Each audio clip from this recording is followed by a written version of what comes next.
¿Eres feliz? La felicidad, ¿qué es? ¿Qué no es? ¿No? Ya empezando por la pregunta, quizás no está ni bien planteada. Podríamos decir, mejor dicho, ¿cómo somos felices? La diferencia básica que yo siempre explico entre emoción y sentimiento es que la emoción es lo que tú sientes y el sentimiento es lo que tú piensas sobre lo que sientes. Nuestras emociones son algo instantáneas, universales incluso. Todos tenemos esas emociones básicas, ¿no? ¿Cómo funciona nuestro cerebro en relación a la felicidad? Podríamos entenderlo como una masa de conexiones que se relaciona de forma interna con tu cuerpo, pero a la vez de forma externa con todos los estímulos que están pasando a tu alrededor. Nuestro estómago es ya considerado como el segundo cerebro. Es decir, la felicidad no está aquí. Empieza por lo que comes y te diré cómo te sientes. A veces más no es siempre positivo. Se demostró que pasa algo muy interesante con el dinero y la felicidad. Cuando tú subas un poco ese nivel económico, tu felicidad aumenta hasta los $76.000 anuales más o menos, que pasa algo muy curioso. Entonces, ¿nos puedes explicar cómo ser más felices? Igual que explico esto en clase, un arquitecto no empieza la casa por el tejado. La gran mansión que puede llegar a ser una felicidad no la vas a empezar por arriba, sino por abajo. Teórica y práctica que yo propongo, los 4 pilares que son...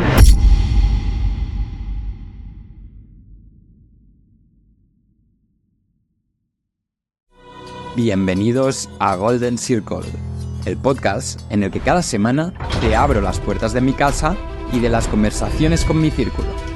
La gente que me inspira y me hace crecer y que espero que a partir de ahora también lo haga contigo.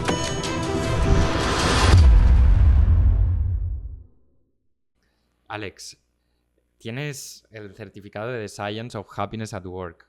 Tienes 2 másters en felicidad. Tienes un doctorado sobre felicidad. La pregunta que se está haciendo todo el mundo es, ¿eres feliz? Es la pregunta del millón. Y yo diría que ahora sí, siempre respondo lo mismo, pero estoy preparado para serlo todavía más. Vale. Esto quiere decir que en algún momento no lo fuiste. Exacto. En algún momento, supongo como todas las personas, yo tuve mi época sobre todo más de teenager, ¿no? Que no fui tan feliz por unos ciertos factores que me pasaron en mi vida, que era pues que estudiaba una cosa que no me gustaba, como era, ¿no? A mis 16, 17 años, ¿no? El bachillerato científico, que me costaba mucho, pero sabía que tenía que sacármelo para lo que quería hacer. Después también coincidió que mi pareja de ese momento, que era mi primera novia, pues me dejó por otra persona de forma repentina, ¿no? Entonces se juntaron estas variables y entonces lo que pasó es que tuve unos meses, una temporada, de sentirme bastante infeliz. Y fue a partir de ahí cuando decidí, quizás, ¿no?, estudiar lo que ahora conocemos como la felicidad. O sea, ¿tú en aquel momento te veías infeliz o ha sido ahora a posteriori, después de evaluar cómo eras antes y cómo es ahora, que sabes que eras infeliz? Muy buena pregunta y creo que tienes la razón en decir que es una diferencia, ¿no? Como me veía antes y me veo ahora. Yo creo que antes me sentía triste, no sabía exactamente cómo definirlo, solo sabía que estaba triste, sin ganas de hacer nada y un poco depresivo, ¿no? Con depre. Pero ahora sé que esa tristeza acumulada a largo plazo era la infelicidad. O sea que sí, que ahora que me veo que estoy un poco mejor, bastante mejor, supe o sé que en esa época era infeliz. Bueno, Alex, estoy muy contento de que estés aquí. No sé si llamarte Alex o doctor. O sea, para mí es muy fuerte esto que mis amigos, ¿no? Empiecen a ser doctorados en diferentes temas. Dentro de unos podcasts traeré a otro amigo que también es doctorado en un tema completamente diferente. Y me encanta ver que hay gente tan apasionada como para dedicar toda su vida a un solo tema, como que dice, ¿no? Porque es que es esto, como decía en la intro, no tienes certificados, tienes múltiples másters, tienes doctorado, todo ello centrado en una única cosa que es el estudio de la felicidad, ¿correcto? Correcto, exactamente ese tema, ese vocablo que ahora está tan de moda, de ya hablaremos sobre ello, que es la felicidad. ¿Qué es? ¿Qué no es? ¿No? Eso es lo que me propuse descubrir hace más de 10 años. Pues empecemos por esto, ¿no? ¿Qué es la felicidad? Ya empezando por la pregunta, quizás no está ni bien planteada, ¿no? Socialmente, ¿no? ¿Qué es o qué no es? Podríamos decir, mejor dicho, cómo somos felices los seres humanos. Porque al poner la pregunta de qué es, hacemos de la felicidad un objeto. Y no creo que sea un objeto como tal, sino que es algo que los seres humanos, con nuestra racionalidad, nuestra forma de entender el mundo, hemos creado. Es decir, que es un concepto construido socialmente. Y que además, interesante, depende de la cultura en la que estemos. No es lo mismo una felicidad entendida en el norte de Europa, por ejemplo, que en el sur de África. No es lo mismo. Vamos a estudiar ya por qué. Entonces, bueno, responder a esta pregunta de cómo somos felices depende de muchas cosas. Y es, para empezar a romper un poco con el discurso que llevamos actualmente sobre la felicidad, es de no preguntarnos cada día qué es la felicidad, sino, mejor dicho, cómo cada individuo, puede ser feliz. Vale. ¿Y cómo podemos ser felices? Venga, ahora sí, vamos a intentar contestarla. Yo creo que cada uno tiene que encontrar lo que realmente le llena, ¿vale? Con eso me remitiré a antiguos filósofos como, por ejemplo, Aristóteles, ¿no? Que tenía por dicho que la felicidad era una cosa eudaimónica. Eso significa que es una satisfacción muy profunda. Entonces, cada persona debería poder encontrar esa satisfacción profunda que le conecta con la vida que está llevando. Entonces, por ejemplo, es un tema también de expectativas, ¿no? De tú lo que esperas de tu vida y lo que estás viviendo en el momento actual. Si lo que tú esperas es una cosa que está muy distante, en este caso, de lo que estás viviendo en la actualidad, entonces no serás tan feliz como podrías o crees que vas a llegar a serlo. De otra forma pasa igual, si eres un poco más conformista y bajas tus expectativas, es decir, pones menos filtros a la felicidad, si eres feliz solo con un buen plato de sopa caliente o con un abrazo de un amigo o un ser querido, serás muchas más veces feliz en el día que si esperas conseguir un Ferrari o un Lamborghini, porque eso va a tardar mucho más tiempo en llegar. Entonces, depende también de la expectativa, de los filtros, escalas o capas de la cual dependa tu felicidad, ¿no? O sea, ¿Por qué decidiste dedicar tu vida a este tema? Bueno, como empezabas la entrevista preguntándome si alguna vez había sido infeliz, pues quizás por eso, ¿no? Reconociéndome a mí mismo de, ostras, Alex, tuviste tu pequeño gran trauma en esa época, entonces vamos a estudiarlo. ¿Y cómo se estudia? Pues a través de la psicología, que es una herramienta muy útil, el estudio de la mente humana, que es increíble y prácticamente inacabable. Y a partir de ahí fue cuando decidí centrarme en este tema. Como yo no era feliz, quería primero ayudarme a mí mismo y luego, ahora que he visto que puedo ayudar a los demás, pues hacerlo también. Y si tuvieras que decir qué porcentaje crees que sabes sobre el tema... Claro, porque, a ver, ya hay poca gente en el mundo, yo creo, que sepa tanto como tú sobre el tema. Los hay, pero pocos. No creo que mucha gente, por lo menos, haya dedicado tanto trabajo a leer y a informarse sobre el tema. Entonces, si no lo sabes tú bien, pues te digo yo que la gente que está en casa lo sabrá menos. O yo, pues ya ni te imaginas. ¿Qué porcentaje crees que sabes sobre el tema? Yo ahora te respondo al porcentaje, pero creo que pasa una cosa muy interesante con los expertos en los temas, ¿no? Que es como más estudiamos ese tema, pensamos que menos creemos, porque al final es como que tenemos tantos datos, tanto conocimiento, que esa paradoja, ¿no? De como más adquieres de ese conocimiento sobre la felicidad, dices, ostras, pero lo que sabía al principio no es lo mismo que ese ahora. Bueno, entonces lo mismo que con los océanos, por ejemplo, que se sabe que hay un porcentaje muy pequeño conocido. Pues lo mismo pasa con este tema, ¿no? Es un concepto prácticamente universal, aunque no del todo, pero que todavía tenemos que estudiarlo mucho más a fondo. No solo en términos sociales, que a mí me interesa mucho la psicología social o la sociología también, sino también en términos neurológicos. Es decir, todavía desconocemos gran parte del cerebro y aunque haya un pequeño porcentaje de población que son los doctores o los académicos o profesores universitarios como yo, que estudiamos este tema, yo diría que no llegamos a saber ni el 50% del total de la felicidad. Y estoy siendo optimista, ¿eh? Vayamos al detalle de esto. O sea, ¿cómo funciona nuestro cerebro en relación a la felicidad? Nuestro cerebro podríamos entenderlo como una masa de conexiones neurofísico-químicas, de alguna forma, que se relaciona de forma interior, de forma interna con tu cuerpo, pero a la vez de forma externa con todos los estímulos que están pasando a tu alrededor. Es, por decirlo de alguna forma, como una máquina increíble, que además es muy sabia, se regenera de forma, ¿no? Con la neurogénesis, que es la creación de nuevas neuronas, tiene plasticidad, la neuroplasticidad que te permite el aprendizaje. Entonces el cerebro podríamos decir que es incluso como un cubo de Rubik que tenemos que aprender a ordenar, tenemos que aprender a encajar. Hay muchas partes, teóricamente, lo hacemos en la academia de forma teórica, no es así. Hay varias partes del cerebro, pero que al final es como todo un uno. Esa gran masa de neuronas, que son la unidad básica del cerebro, es lo que conforma ese pensamiento, ¿no? Es la mente, la consciencia que luego nos hace ser o no felices, ¿no?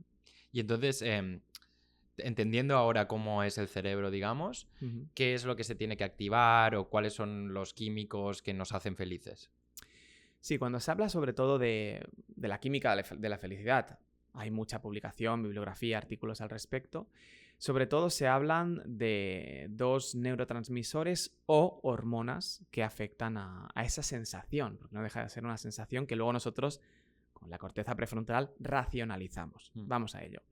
Hablamos siempre de la dopamina y la serotonina. La dopamina, archiconocida por todas las personas que nos escuchan, es esa hormona que se activa, ¿no?, cuando tenemos algún chute de redes sociales, de un like, un me gusta, cuando conocemos a alguien que nos atrae mucho, cuando comemos algo que nos encanta, como nos sabe en el paladar. Son como estímulos necesarios, esa dopamina, que nos permiten seguir viviendo porque vamos en busca y captura del disfrute momentáneo. Eso es lo que Aristóteles ya llamó como el hedonismo clásico, puro y duro. Pero la serotonina, ahí es donde ya entramos en términos un poco más complejos, tiene una función un poco diferente, y es que marca o fija todas las experiencias que hemos vivido a través de esa dopamina, ¿no? Aristóteles en este caso la llamaría, por ejemplo, la eudaimonia, que es como la buena sensación del vivir, ¿no? En este caso, la serotonina lo que tiene de interesante es que tiene un recorrido mucho más largo por nuestro cerebro. La dopamina no. La dopamina va mucho más veloz. En cambio, la serotonina se distribuye a todas las partes del cerebro. Entonces, ese sistema serotoninérgico es el que se asocia más con la sensación real eudaimónica o de felicidad. Podríamos decir también como la satisfacción de pensar sobre aquello que dopaminérgicamente te ha hecho estar contento. Entonces, bueno, sería un poco así. Vale, porque al final, ¿cómo activar, digamos, la dopamina? Está muy claro. O sea, yo creo que lo tenemos claro todo, pues la adrenalina, estímulos rápidos, el comer algo que nos gusta. Esto es muy fácil, ¿no? Pero, ¿cómo se activa esta serotonina? La serotonina, sobre todo, igual que la felicidad, yo creo que no se puede ser feliz sin ser consciente, ¿vale? Se puede estar alegre sin ser consciente, porque es una emoción básica y universal. Pero la felicidad no es del todo universal, no se expresa de la misma forma en diferentes culturas. Con lo cual, para tú crear esa serotonina, por ejemplo, se está hablando hoy mucho del tema de la meditación, ¿no? Está demostrado que un cerebro de una persona que medita no es igual que un cerebro de una persona que no lo hace. ¿En qué sentido? En el sentido de que las conexiones entre las diferentes partes del cerebro son mucho más veloces de la persona que medita, y también están mucho más arraigadas, mucho más profundizadas. Es decir, se están creando más neuronas como tú más acciones de estas haces. No solo hablamos de mindfulness. Cuando dices meditación, queda muy oriental, queda muy chic, ¿no? Pero vayamos al día a día, que es lo que a las personas nos interesa. Se puede ser consciente con un buen paseo a primera hora de la mañana, ¿no? Por ejemplo, comentábamos antes que habíamos venido caminando aquí, nos daba el sol, con una buena conversación. Ahí también estamos creando no solo dopamina, una cosa no quita la otra, sino también serotonina. El hecho de vivir ese instante y hacernos conscientes de cada instante que vivimos en el día a día es lo que también nos crea serotonina. En otras palabras, una cosa es sentirse bien o estar alegre, y la otra cosa, y luego hablaremos sobre la distinción entre emociones y sentimientos, es cómo yo pienso que me estoy sintiendo. Y ahí es donde está la serotonina, la felicidad. Vale. Y la gran pregunta, porque ya, primero, ya te lo dije antes, pero estoy haciendo como el podcast, estoy grabando como las cosas que me hacen ilusión grabar, ¿no? Que por cierto, ¿a quién no le interesa ser feliz? Es decir, este podcast, ya sea este u otro sobre felicidad, debería ser casi obligatorio ver para por lo menos tener un punto de vista diferente. No digo que aquí solo vayamos a hablar de verdades absolutas. Pero teniendo en cuenta esto, está la gran pregunta de si todo el mundo puede ser feliz. Efectivamente es una gran pregunta. Es una gran pregunta que no solo yo, sino otros investigadores desde hace muchos años estamos intentando responder, ¿no? ¿Todo el mundo puede ser feliz? Yo diría que sí, pero en mayor o menor medida. Pongo, por ejemplo, como siempre, a la gran investigadora que es Sonja Lyubomirsky, que tiene un libro súper interesante que es The How of Happiness, la ciencia de la felicidad. Y en esos artículos y en ese libro nos explica que podríamos diferenciar o romper la felicidad en 3 partes, por ejemplo, como si fuera lo que ella llama el happiness pie, ¿vale? O el pastel de la felicidad. Ella dice que según sus estudios de hace unos años, porque luego se han actualizado y ahora lo veremos, el 50% de la felicidad, más o menos, depende de nuestra genética. Es decir, que tú estás predispuesto ya cuando naces de forma innata a sentirte más o menos feliz, a ver la vida de forma más o menos optimista. Luego, ¿qué pasa? Que un 10% de ese 100% son las circunstancias en las que has vivido, es decir, el contexto sociocultural, la familia con la cual te has criado, los amigos que te han rodeado, y deja para el final un 40% restante, ¿vale? Si sumamos 50 más 10, 60 más 40, 100%, ese 40% final, al que yo le doy más importancia que nada, es las actividades conductuales que tú llevas a cabo en tu día a día para ser más feliz. Es decir, si decides tener una rutina buena de sueño, si decides alimentarte correctamente o no, si decides entrenar tu cerebro mentalmente, meditando, haciendo ejercicios, hacerlo o no. De esas partes de conducta es de donde se deriva, yo creo, la felicidad. Hay un error muy común, incluso en los psicólogos, que se piensan o nos pensamos que la felicidad está solo en el cerebro, pero eso no es así. La felicidad está también en el cuerpo, es activar tu cuerpo y activarás tu mente. Y también activas tu mente y activas tu cuerpo. Es como una funcionalidad integrada de nuestro ente como personas, que a partir de esas actividades, incluso la terapia cognitivo-conductual es eso, unir cognición y conducta para llegar a ser felices. Con lo cual sí, estamos predeterminados genéticamente, pero hay una ciencia que estudia precisamente esto, que es la epigenética, que estudia la interacción entre genética y ambiente. Es en el ambiente, en la conducta, donde también tú puedes trabajar para ser más feliz. Lo que me parece muy interesante de lo que has dicho es que, bueno, que el 50% lo elegimos nosotros, quizá el 10% no tanto, pero bueno, siempre quizá podemos elegir, aunque sea más difícil para mucha gente, pues cambiar de país, cambiar de familia es más difícil, pero bueno, hay pues, tu pareja o tal es la familia que tú eliges, o tus amigos, etcétera, etcétera, ¿no? Pero muchas veces, esto has dicho que esta parte de digamos, de dónde hemos nacido y con quién hemos nacido es solo el 10%, ¿verdad? Eso dicen los estudios. Vale. Vamos a actualizarnos, porque te estoy hablando de unos estudios. Vale. Te dejo acabar si quieres. No. Quiero escuchar cómo se han actualizado porque me parece un porcentaje muy pequeño. Y lo es. Bueno. Efectivamente, Sonja Lyubomirsky y otros investigadores que desde el año 1998, cuando se crea la psicología positiva aplicada en Estados Unidos, dicen, vale, esto está muy bien, pero realmente lo que estamos explicando al mundo que está fuera de la academia no es del todo real. No puedes poner un porcentaje a lo que de lo que dependa tu felicidad, ¿no? Es decir, que ese 50% de genética en realidad es menos. Y ese 10% circunstancial, en realidad, como decías, es más. ¿De acuerdo? Entonces, los números siempre, en términos de psicología, hay que cogerlos con pinzas. Que aquí estaba lo que tú, bueno, después hablaremos mucho de este paper, de ¿de dónde era? De Papeles del Psicólogo. Sí, de Papeles del Psicólogo, que hablaba sobre, bueno, muchos temas de cómo, de alguna manera, la política incluso o los gobiernos juegan con el concepto de felicidad, y llegaremos a esto.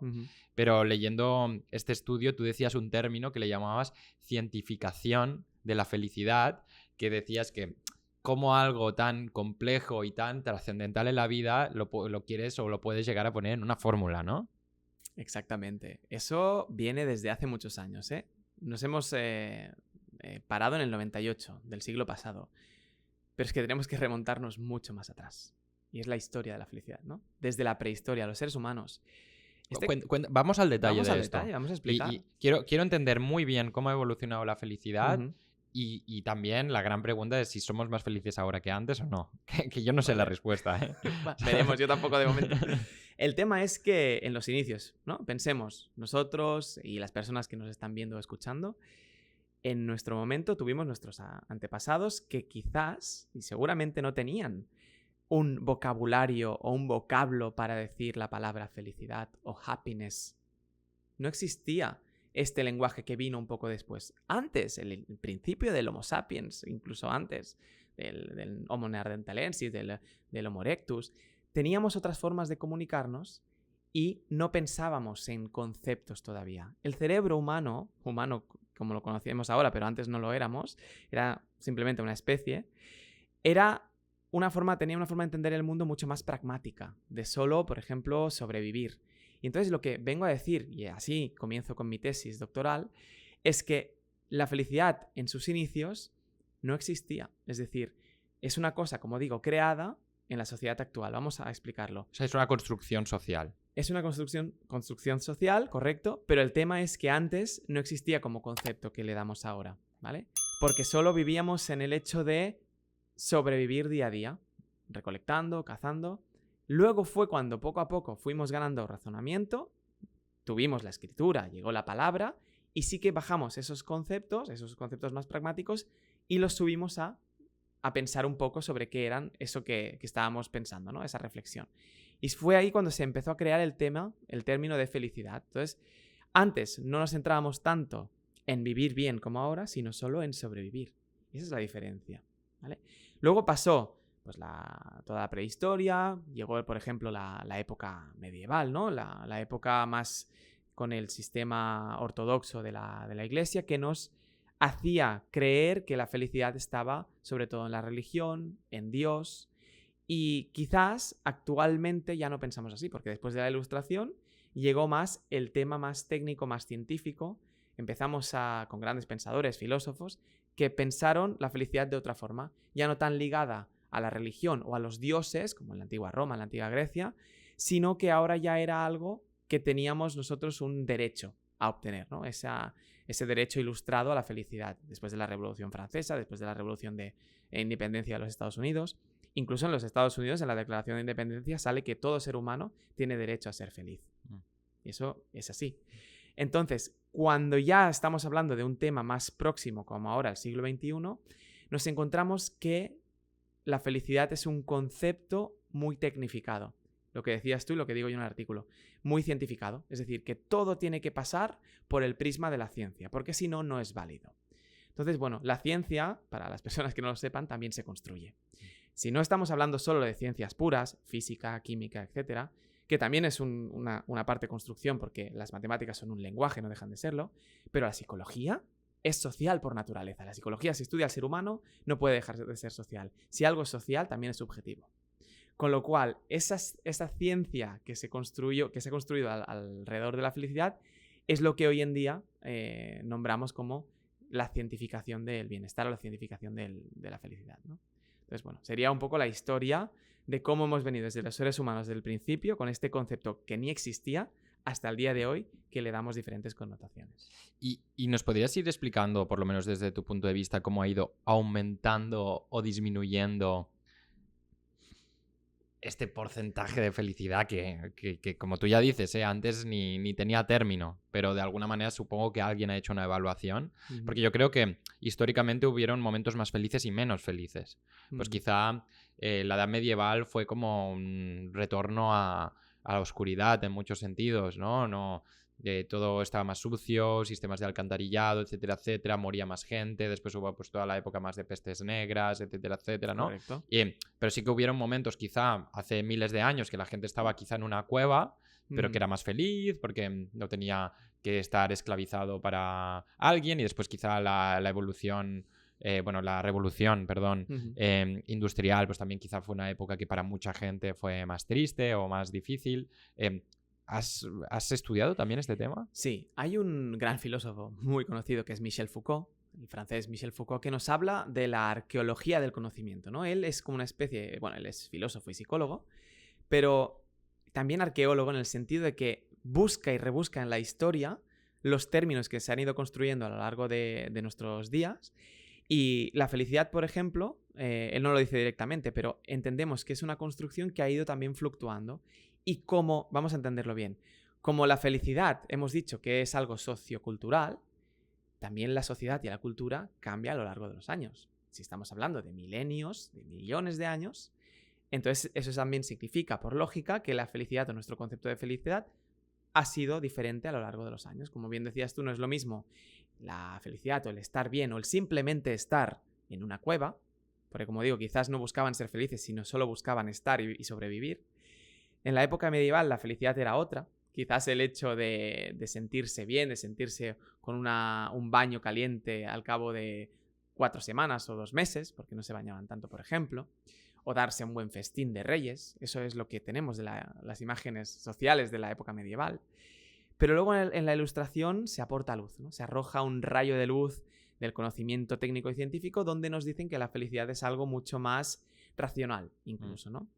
Y es quizás entonces cuando yo pienso que, no ahora ni tan atrás, sino en esa época de la Ilustración, cuando las personas fueron más felices. Y también en el siglo V a.C., cuando estaban los grandes filósofos griegos, que tenían todo el tiempo del mundo para pensar, reflexionar, moverse por el ágora, por la plaza y platicar, ¿no? Hablar con otras personas para intercambiar opiniones. Eso es lo que tiene que hacer y ha hecho el ser humano desde tiempos inmemoriales. Hoy tenemos un problema y es que queremos ser tan felices que a veces no lo somos. Hay tantos estímulos, la estamos buscando constantemente a través de la ciencia, a través de lugares que quizás no la podemos encontrar a través de allí, porque es algo mucho más interno que externo, con lo cual es como la paradoja de la felicidad. Es la época, como bien decías tú antes, ¿no?, en la que más cosas tenemos, más bienes materiales e inmateriales tenemos, pero en la que menos felices somos. Y o sea, nunca había hecho esta evaluación de imaginarse, yo que sé, a Platón o así. Claro, era gente que literal estaba paseando y observando, pues quizá una semana o un año se pasaba observando un árbol. O sea, porque decían, este era como su trabajo. Totalmente. Bueno, no sé si vivían de donaciones en aquel momento. Algunos de ellos sí, depende de la academia, ¿no? Por ejemplo, sí que Platón y Sócrates sí que vivían más de donaciones, ¿no? Algunos no escribieron nada, por ejemplo, porque pensaban que el poder estaba en la palabra. Y otros sí que se dedicaban, como están actualmente los coach o conferenciantes, como yo mismo no soy coach, pero sí que soy conferenciante, que nos dedicamos a explicar lo poco que sabemos sobre psicología a mucha gente para ayudar, ¿no? Pues los antiguos filósofos fueron los primeros naturalistas, lo has dicho tú muy bien, eran los primeros observadores, no solo del mundo exterior. Aristóteles mismo era naturalista, su padre creo que era médico. Lo que observaba en los pájaros, en la forma que tenían de conectarse las raíces de los árboles, luego esa observación externa también la llevaba adentro. Y toda la parte natural la estudiaba también como un ser racional. Entonces, de ahí nacen también sus teorías que nos llegan hasta el día de hoy. Entonces, bueno, es interesantísimo toda la parte de filosofía, tanto romana con Séneca, como obviamente griega con los 3 grandes, ¿no? Sócrates, Platón y Aristóteles.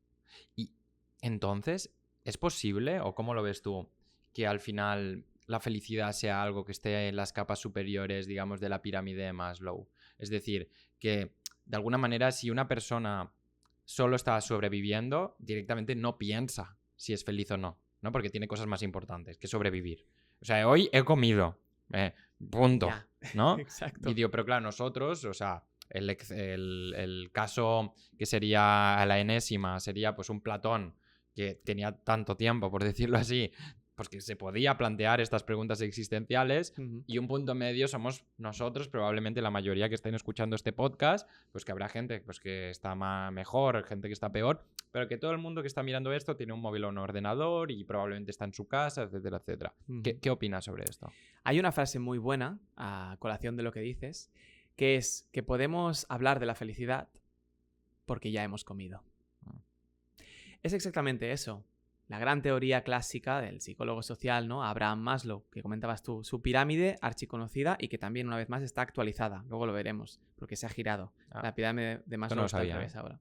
Para eso estamos aquí, para compartir nuevas actualizaciones sobre el mundo de la psicología. La pirámide de Maslow, como todo el mundo sabe, se basa en esa necesidad básica que tiene todo ser vivo, ya no digo ser humano, ser vivo de nacer, crecer, reproducirse, ¿no? El hecho de sobrevivir día a día, alimentarse, nutrirse. Luego, si subimos un poco más, tenemos las necesidades más fisiológicas quizás de sentirnos seguros en un techo, en una cueva, donde sea. Y también la necesidad en un escalón más de ser queridos. Finalmente, esa punta que dices tú, esa cúspide que es un pequeño porcentaje de la población que está buscando esa autorrealización, porque ya tiene todo lo demás adquirido, es como una escala que debe adquirirse para ser feliz. Entonces, ahí hay varios temas. Que la pirámide de Maslow normalmente se entendía como que si tú no habías conseguido una escala, no podías llegar a la siguiente. Pero eso se ha hecho estudios más actualizados que nos dice que eso no es tan bien así, sino que las escaleras se difuminan. Es decir, que yo no necesito sentirme del todo seguro para poder, por ejemplo, sentirme querido o sentirme feliz. Entonces, bueno, hay una parte ahí que siempre da juego, ¿no? Que no es tan estructural como pensábamos. Y lo más importante del tema es que obviamente sí.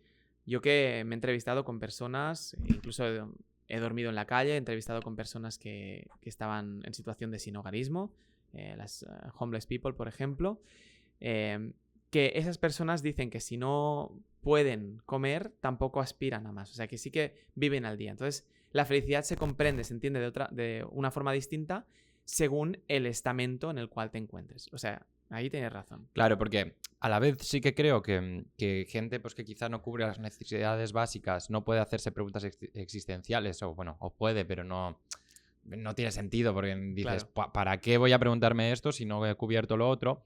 Pero sí que al revés, yo que he tenido la suerte de viajar mucho, y seguro que mucha gente que está escuchando esto, pues quizá también ha podido viajar, muchas veces vas a países que no tienen nada y te da la sensación, no sé si es una sensación o no, pero que son más felices que incluso tú, ¿no? Porque los ves sonriendo, sobre todo a los niños, porque los ves pasándoselo genial con una caja de cartón, y después ves muchas veces en la ciudad a un niño que le acaban de comprar un coche teledirigido de 200 euros y se está quejando de que no le están comprando la piruleta ahora, ¿no? Exactamente. Es seguramente porque esas personas que no tienen tantas oportunidades, tantos estímulos, mejor dicho, quizás han encontrado el kit de la cuestión de la felicidad. O sea, que es algo innato que tú puedes, con una caja de cartón, ser muy feliz. Pero claro, el tema es cuando empiezas a comparar. Si veo que en la sociedad occidental la caja de cartón vacía no contiene una PlayStation 5 como tiene mi amigo, o no contiene un iPhone de última generación como tiene mi amiga, pues entonces no puedo ser tan feliz como ellos. El problema aquí es la expectativa social también, que nos la construimos nosotros mismos. Entonces, eso explicaría que en unos países con menos cosas sean más felices que nosotros, que podemos tener más, ¿no? Entonces, bueno, y referente a la pirámide de Maslow, ahora se ha invertido. Ya que hablamos del mundo occidental, en el mundo empresarial se está buscando ahora a personas para trabajar que sean felices. Es decir, que no te hagas feliz a través del trabajo, sino que para contratarte tienes que ser feliz y demostrarme que estás bien. Aquí entra todo el tema social y médico de las bajas laborales, de no mostrarse con rasgos depresivos a la hora de hacer una entrevista. Y al final recae todo en el mostrar la mejor cara al mundo, no solo a tus amigos y familiares, sino también para buscar trabajo. O sea, que ya se está contratando y hay personas que te pasan test de psicología desde hace tiempo, pero ahora te los pasan de felicidad y bienestar para ver si tú me vas a aportar felicidad y bienestar a mi empresa. O sea que, como digo, la pirámide de Maslow es la última actualización que se ha hecho y que yo explico en las universidades, es que está al revés. Entonces ahora damos mucha más importancia a la autorrealización como base y a partir de aquí hablamos. Muy interesante esto. Muy interesante. ¿Crees que es ético, digamos? La ética es un tema aparte en el tema de la felicidad porque hay muchos estudiosos y personas que se dedican a venderla que no han pensado todavía en el tema ético y deberían hacerlo, porque la Hago una pequeña pausa para deciros que si os está gustando el contenido que estamos haciendo, la gente que estamos trayendo, agradeceríamos muchísimo que le dierais al botón de aquí abajo de suscribiros, que le dierais un like, que comentarais, que compartierais a vuestros amigos. Pero lo que más nos ayuda es que os suscribáis. Solo el 3% de la gente que normalmente veis nuestro contenido está suscrita al canal, y suscribiros nos ayuda lo que no está escrito. Gracias a esto podremos traer nuevos invitados, mejorar toda la producción. Es decir, que por favor, si os gusta, suscribir. La felicidad es un tema, una espada de doble filo, yo creo. Porque puede servir mucho para ayudar a otras personas, como se dice en la academia, ¿no? El bienestar psicológico, o el bienestar percibido.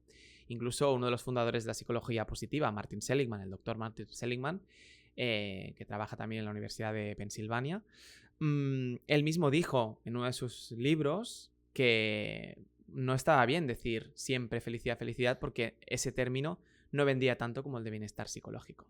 Entonces, ¿dónde está la ética o incluso la moral de la felicidad? Es complejo, pero lo que sí que es claro es como una cara o una moneda que tiene dos caras, quería decir, ¿no? La felicidad de Happy Flowers, que tú comentabas, y la felicidad que tenemos que criticar. Yo creo que las dos son necesarias. Es que me da la sensación, desde que te empecé a leer, sobre todo, ahora no creas que llegué yo a estas conclusiones tan profundas, pero estos días que he estado como investigando sobre felicidad, Muy bien.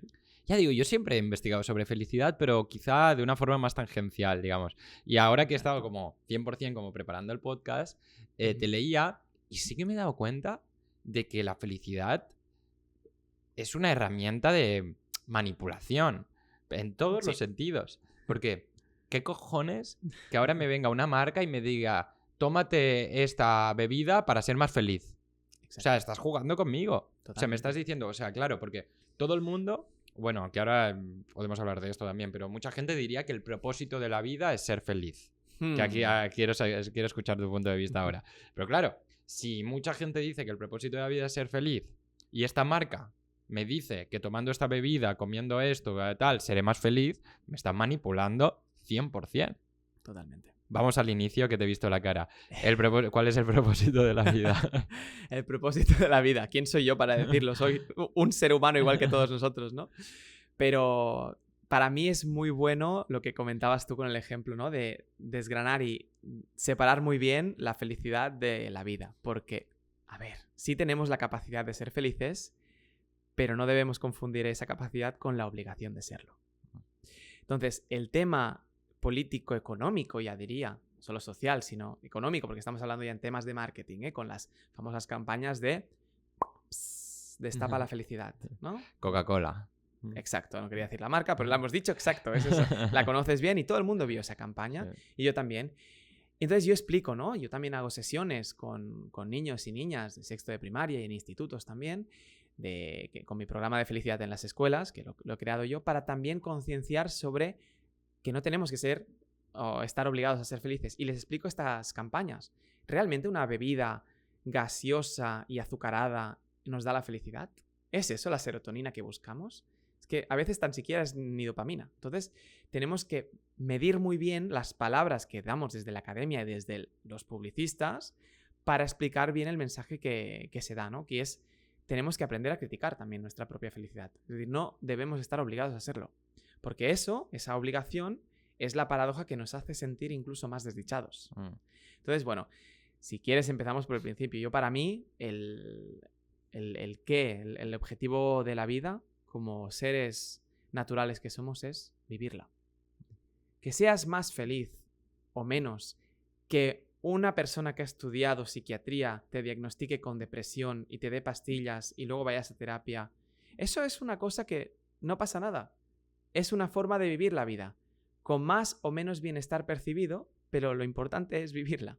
Entonces, para eso se han creado los organismos. Si piensas, como decía, me remito también a los filósofos, ¿no? Aristóteles, una planta tiene su propia esencia de que tiene que crecer. Igual que un animal que no sea humano, también tiene esa virtud, ¿no? Entonces, los humanos simplemente tenemos que vivir la vida. El problema es que nos la complejizamos demasiado. Aquí es donde entra el cerebro, ¿no? Que puede ser, siempre lo digo, nuestro mejor amigo o nuestro peor enemigo. Tenemos que aprender a ver esas dos variables. Entonces, en términos psicopolíticos, y me refiero a este término que es muy técnico, hay un gran filósofo que actualmente se ha puesto muy de moda, que es Byung-Chul Han, y yo obviamente también lo nombro en mi tesis y en mis conferencias, que habla de la psicopolítica.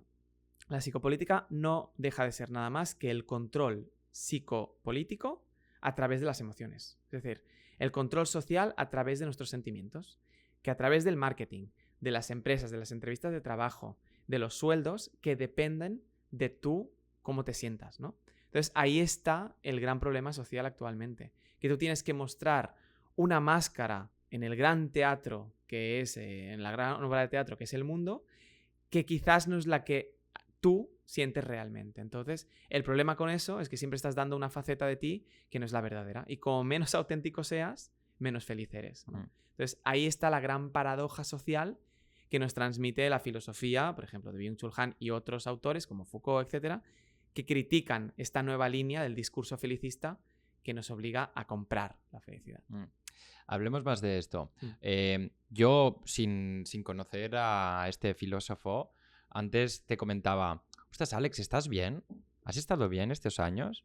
Porque Alex y yo nos conocimos hará pues 8 o 9 años o más incluso, porque Xavi, que es, bueno, como mi hermano, bueno, esta casa es de los dos, es pues de mis mejores amigos y tal, es muy amigo tuyo.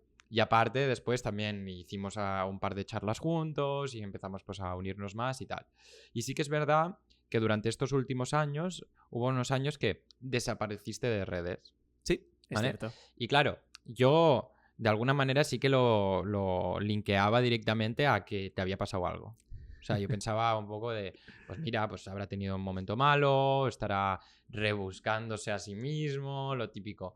Y cuando te lo he preguntado me has dicho, no, o sea, pero no quería publicar nada. Y tan simple. Y yo he dicho, qué bien, ¿no? Y, o sea, entonces es curioso, ¿no? Ya has respondido, pero quiero saber cómo lo desarrollas. O sea, ¿qué opinas sobre la gente que lo postea todo? ¿Qué opinas sobre la gente que no quiere postear? O sea, ¿cómo lo viviste tú personalmente? Es cierto, David, ¿no? Que yo he tenido como esta etapa de no estar en redes sociales. Yo había sido muy activo, igual que todos mis amigos, como vosotros, que siempre nos gusta, ¿no? Explicar lo que hacemos porque nos lo creemos realmente y que aporta valor a la sociedad, y eso es verdad.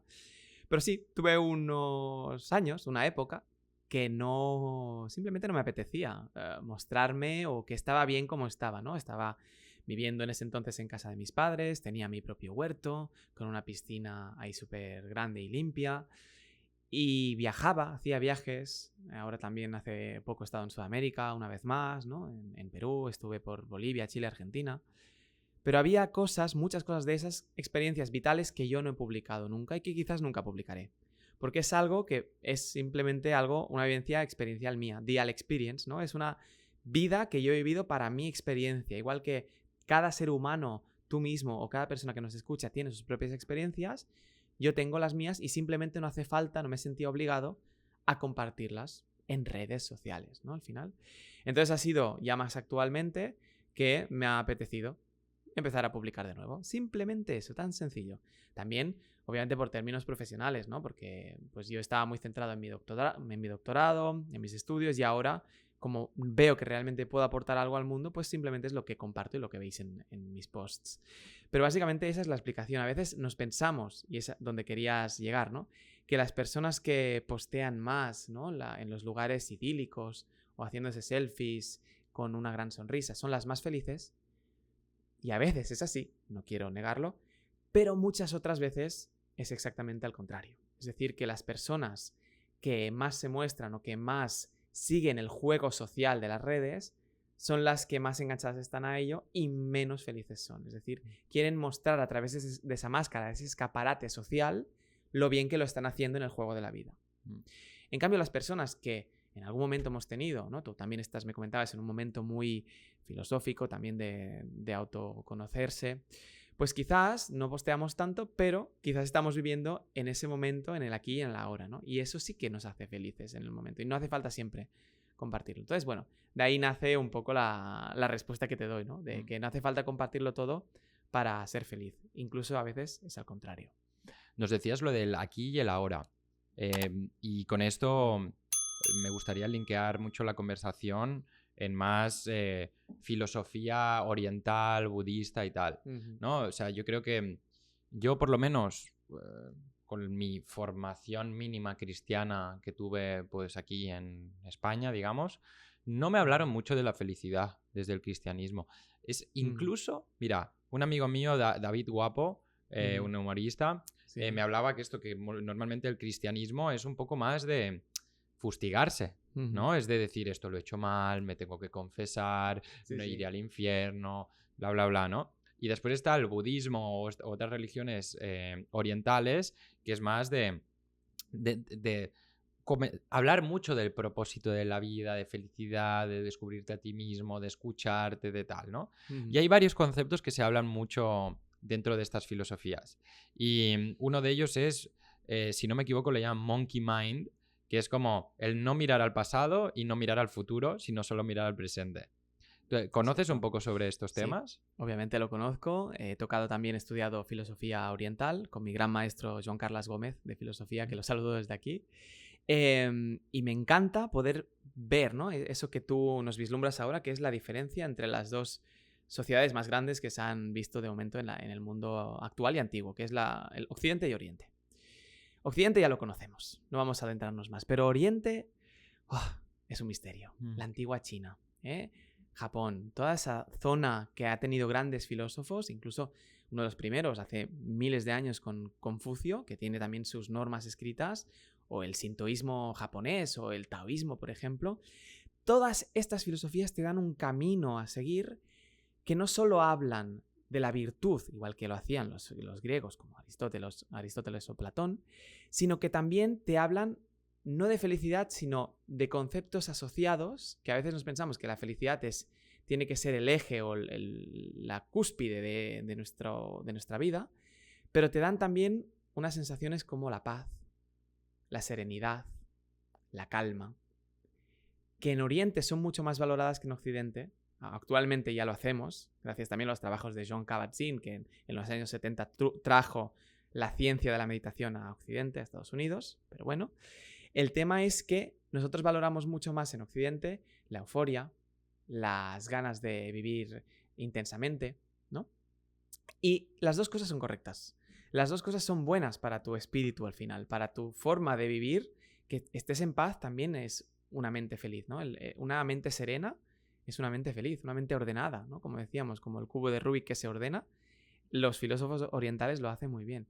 Entonces, con por ejemplo, la filosofía del flow, del fluir, que trajo también el filósofo Mihaly Csikszentmihalyi a Estados Unidos, también lo trajo, que en paz descanse, por cierto, que murió justo después de la pandemia. Ese sentimiento, ese conocimiento de fluir con lo que viene es lo que nos hace felices. El Monkey Mind, que está muy cientificado una vez más, pero viene de la fábula china del rey mono, ¿no? Que tú al final puedes avanzar diferentes estadios de tu vida siempre y cuando te focalices en lo que estás viviendo en el aquí y ahora, estarás bien. Y que no te pase lo contrario. Está demostrado que esta Monkey Mind, la mente de mono que va saltando de pensamiento en pensamiento, te hace infeliz. ¿Por qué? Demostró también un psicólogo que tiene una charla TED, Mark Kellingsworth, creo que es, algo así. Mark se llama seguro, lo buscaremos. Que nos dice que cuando tú estás haciendo algo pero pensando en otra cosa, es decir, la típica y tópica conocida rumiación, ¿vale? Que nos pasa a todos cada día 100 veces. Nos pasa. Es en ese momento no estás tan feliz como si lo haces de forma distinta, que es pensando y centrándote al 100% en lo que estás haciendo. Es decir, ahora estamos manteniendo una conversación. No estamos pensando en otras cosas, estamos aquí y ahora, estamos disfrutando de esto. Antes estábamos haciendo un té. Pues disfrutando del té, del aroma, del sabor fuerte, potente que tenía. De jengibre era. Té de jengibre, que madre mía, ¿eh? Increíble y lo he tumbado. Muy sano, sí, estamos volando. Entonces, a eso me refiero, que como menos mind wandering tengas, es decir, como menos mente de mono tengas, más consciente y más feliz más feliz serás, porque la felicidad al final depende de la consciencia. Una cosa hemos dicho, y luego nos remitiremos, si quieres, también con la película de Inside Out, que ha salido ahora la parte 2 y es muy chula y yo la explico también en clase, cómo esa diferencia entre alegría y el sentimiento de felicidad es lo que diferencia una emoción del sentimiento. Entonces, la forma que tú tienes de pensar acerca de tu mente también influye en lo que sientes, ¿no? Entonces, bueno, es muy interesante todo el tema del aquí y ahora, del mindfulness, de la meditación, y se está demostrando cada vez más, ahora sí con herramientas científicas, cómo nos puede beneficiar para sentirnos mejor, que es lo que queremos al final del día. Pensando en pasado y futuro, ¿no? Que estamos hablando de que lo importante en este caso es más el presente, el vivir el momento. Se dice, ¿no? Si no me equivoco, que cuando piensas mucho en el pasado y has tenido cosas duras en tu pasado es cuando te viene la depresión, y que si piensas mucho en el futuro y tienes muchas cosas en el futuro inciertas, es cuando te viene ansiedad. ¿No? Que son probablemente las 2 enfermedades mentales más grandes del siglo XXI. Así es. Háblanos de esto, por favor. Es tal cual como lo has dicho, ahora vamos a profundizar, pero es verdad, cuando te quedas anclada en el pasado y ves que eso no lo puedes gestionar o superar, entonces sí que te puede provocar, no hablamos de la depresión porque es algo que de tu antiguo yo no lo dejas descansar, ¿no? Hay una frase también muy buena del actor Jim Carrey que le dijo a un amigo suyo de Hollywood que la palabra depressed es que tú necesitas un deep rest. Un gran descanso, un letargo incluso mental o espiritual, si vamos más allá para a ti y a mí que nos interesan estos temas. Tu alter ego de hace unos años necesita que lo dejes ir, que lo dejes o que lo aceptes como mínimo. ¿Vale? Entonces de ahí que sí que viene esa parte depresiva que mucha gente, y me incluyo, a veces arrastramos nuestra mochila emocional y todos llevaremos. Lo importante es saber qué poner y qué quitar a cada paso que damos de esa montaña que es la vida, ¿no? En el presente, decimos que es cuando estás focused en el presente, es la felicidad, es el momento presente y estás súper bien porque disfrutas de lo que estás haciendo, y es cuando no hay disonancia cognitiva, lo que decimos en psicología, que estás haciendo lo que tú quieres y lo que tú quieres es lo que estás haciendo. Entonces, eso te hace feliz. Pero si te estás centrando demasiado en lo que vendrá en el futuro, sobre todo eso lo vemos en clientes, en pacientes que tienen el neuroticismo, que es uno de los grandes rasgos de los Big Five de la personalidad, pues tenemos la extroversión, ¿no? La apertura mental, uno de ellos, también la amabilidad, pero también uno de ellos es el neuroticismo. Las personas que son muy neuróticas son las personas que están en constante rumiación. Normalmente las personas que dan más puntaje en neuroticismo son las mujeres. A los hombres normalmente nos da más igual lo que pasa. Las mujeres pues sí que piensan y repiensan sobre eso que pasó en el año 2005 y por qué dije eso a esa persona que me gustaba, ¿no? Esto sería del pasado en este caso. Sería del pasado. Vale. Pero está demostrado que el neuroticismo también influye en el futuro. Vale. Porque como más neurótico eres, más ansioso estás al final, porque piensas más en lo que va a poder pasar, en todas las vías, opciones posibles que tiene ese futuro que aún no ha ocurrido.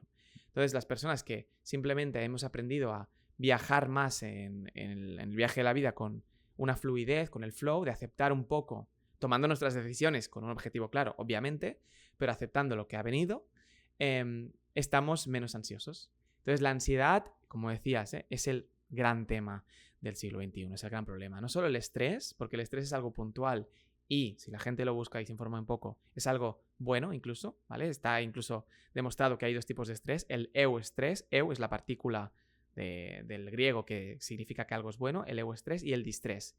El distrés es el estrés que nos causa como una sensación negativa, pero el euestrés es el estrés positivo, el que me hacía estar nervioso antes de esta entrevista para poder explicar lo poco que sé sobre psicología y que llegue bien a todo el mundo.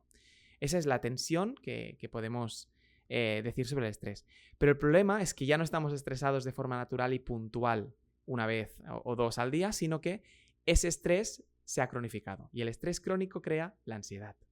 Ahí es donde tenemos tantos estímulos, problemas laborales, sociales, amorosos, familiares, personales, cerebrales. Te puedo decir muchos problemas que la gente tiene a lo largo del día y que eso crea ansiedad. Entonces, el ver demasiado cómo lo voy a resolver o focalizarme demasiado en los problemas y no tanto en las soluciones que puedo yo hacer ahora, en el aquí y a la hora que decías, nos hace más infelices que felices. Con lo cual, centrémonos, somos seres humanos, obviamente vamos a pensar en el pasado, vamos a pensar en el futuro, es necesario, pero no hagamos nada en extremo, simplemente centrémonos en el presente.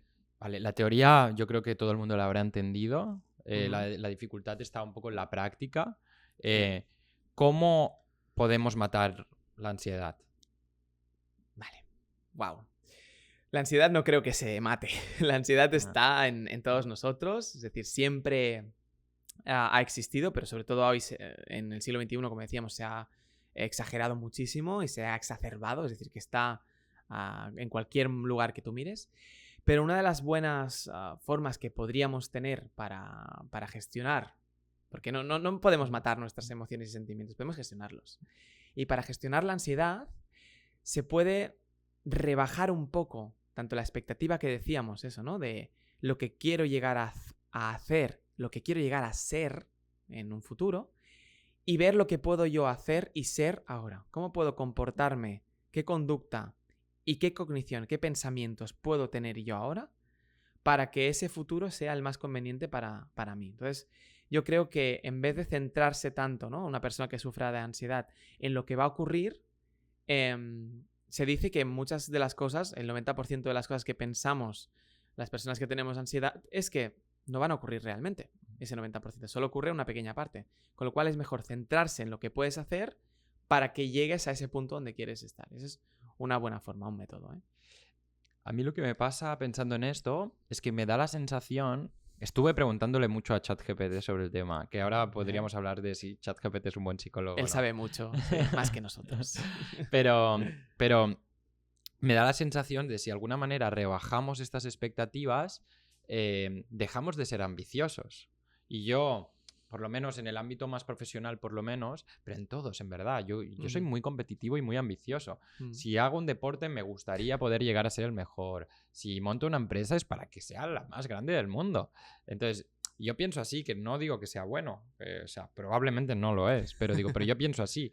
Y me da la sensación de si bajo velocidades, pues que lo que estoy haciendo es siendo menos ambicioso. ¿Cómo lo ves esto? O sea, o la ambición nos lleva a la infelicidad. Vale. Yo creo que todo extremo sí nos lleva a la infelicidad. Es decir, que todo en su cierta medida... Decíamos antes, ¿no? El veneno está en la dosis. Eso es. Entonces, lo has dicho muy bien tú, antes y ahora, es así. El tema es saber dosificar ese impulso que nos lleva a emprendedores como tú y a muchas otras personas que están haciendo grandes cosas para mejorar la sociedad, que hace falta. Entonces el tema es este, que quizás no hay que diferenciar. Yo creo que es un tema de conceptos. No hay que confundir el concepto de conformismo con el concepto de ambición. Porque yo también me considero una persona ambiciosa, pero también una persona conformista a la vez. Y eso existe, puede ser, puede darse a la vez. Es decir, que yo sí, he aplicado y estoy en una empresa que me gusta, estoy en la universidad dando clases. Ese era mi objetivo desde el principio. Pero que no me hayan dado una plaza o que las cosas no hayan funcionado tal y como yo pensaba en ese momento, no significa que no sea ambicioso, simplemente que me conformo y que tengo que saber relajadamente, con toda la parsimonia del mundo, dar los pasos necesarios para llegar ahí. Es decir, que no siempre por ir más rápido, acelerado, con una marcha más en la vida, significa que seas ambicioso. Es solo una forma de serlo. Pero la ambición también puede ser una ambición mucho más pausada, calmada, pasiva.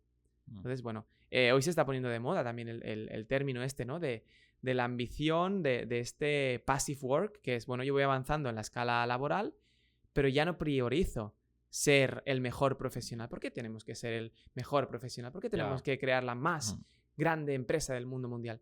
Quizás no. ¿Y si creo una pequeña pyme, una pequeña empresa que ayude a mi comunidad? Por ejemplo, es un ejemplo. Sí.